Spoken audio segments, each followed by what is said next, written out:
Chers amis, bonjour. Nous continuons les vidéos sur les dévotions à la miséricorde. Autrement dit, comment mettre en pratique tout ce que vous avez reçu sur la miséricorde pendant ce carême. Comment le vivre intérieurement, seul, en famille, en communauté. Alors Jésus, vous savez, a donné 4 dévotions à la miséricorde à Sainte Faustine, en plus de l'icône du Christ miséricordieux. Vous avez vu hier la neuvaine et le chapelet de la miséricorde. Je vous parlerai aujourd'hui de l'heure de la miséricorde et du dimanche de la miséricorde. Commençons par l'heure de la grande miséricorde, ou l'heure du Golgotha. Elle nous rappelle le moment de la mort du Christ, suprême manifestation de son amour miséricordieux. À 3 heures tous les jours, nous pouvons faire mémoire du sacrifice du Christ et offrir spirituellement nos vies en union à la sienne. C'est Jésus qui a demandé à Sainte Faustine, en 1937. Nous le voyons dans le petit journal, au numéro 1320. À 3 heures, implore ma miséricorde, tout particulièrement pour les pécheurs, et ne fût-ce que pour un bref instant, plonge-toi dans ma passion. C'est là une heure de grande miséricorde pour le monde entier. Je te laisserai pénétrer ma mortelle tristesse. En cette heure, je ne saurais rien refuser à l'âme qui me prie par ma passion. Un peu plus tard, Jésus dira à Sainte Faustine, dans le petit journal numéro 1572. Ma fille, essaie à cette heure-là de faire le chemin de croix autant que tes occupations te le permettent. Mais si tu ne peux pas faire le chemin de croix, entre au moins un moment à la chapelle et célèbre mon cœur qui est plein de miséricorde dans le très saint sacrement. Et si tu ne peux pas entrer à la chapelle, plonge-toi dans la prière, là où tu te trouves, ne serait-ce que pour un tout petit moment.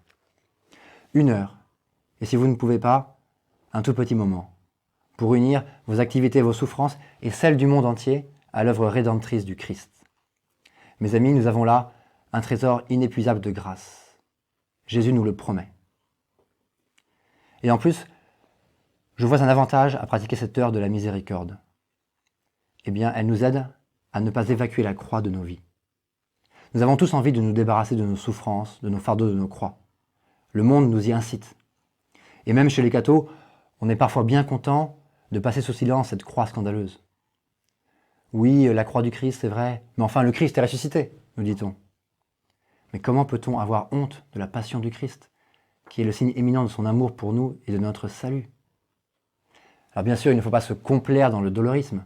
D'ailleurs, l'heure du Golgotha n'est pas la fin de la mission du Christ. Cette heure a pour but de nous conduire à la rencontre avec le ressuscité et de nous convertir, nous-mêmes et les pécheurs. Alors voilà pour cette heure de la miséricorde, tellement simple, tellement efficace et finalement très classique dans l'histoire de la spiritualité. Parlons maintenant de la fête de la miséricorde. La première pratique que Jésus a demandé à Sainte Faustine en fait, est sans doute la plus importante, car ce dimanche de la miséricorde fait partie intégrante de la liturgie de l'Église, au même titre que les fêtes du Sacré-Cœur ou du Saint-Sacrement. Elle n'est donc pas une option ou une petite dévotion pour faire plaisir à je ne sais qui. Voilà ce que Jésus demandait à Sainte Faustine, dans le petit journal, au numéro 699. Je désire que la fête de la miséricorde soit le recours et le refuge pour toutes les âmes, et surtout pour les pauvres pécheurs. En ce jour, les entrailles de ma miséricorde sont ouvertes. Je déverse tout un océan de grâce sur les âmes qui s'approcheront de la source de ma miséricorde. Toute âme qui se confessera et communiera recevra le pardon complet de ses fautes et la remise de leurs peines. En ce jour sont ouvertes toutes les sources divines par lesquelles s'écoulent les grâces.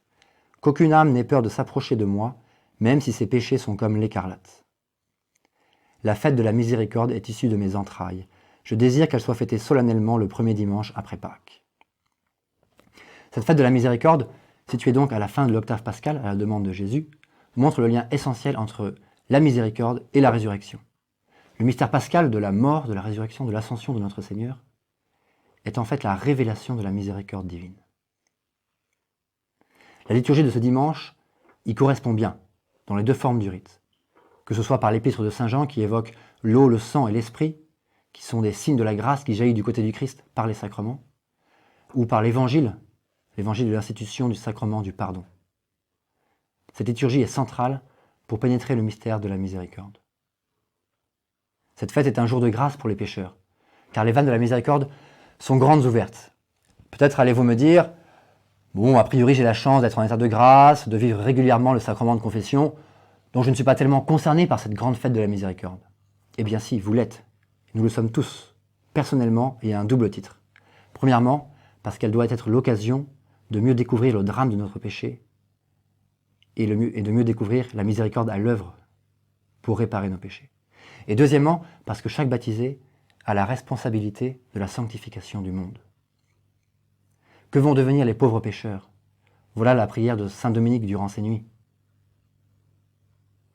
Alors, préparons-nous à cette fête par la confession, par les œuvres de la miséricorde, par la neuvaine, et puis avançons-nous pour communier à la Sainte Eucharistie, à Jésus livré pour nous. Mes amis, Dieu nous offre cette solennité pour redonner confiance aux hommes, pour répandre un feu d'amour dans notre monde noyé sous le péché. Saurons-nous accueillir ce flot de grâce pour nous et pour les pécheurs?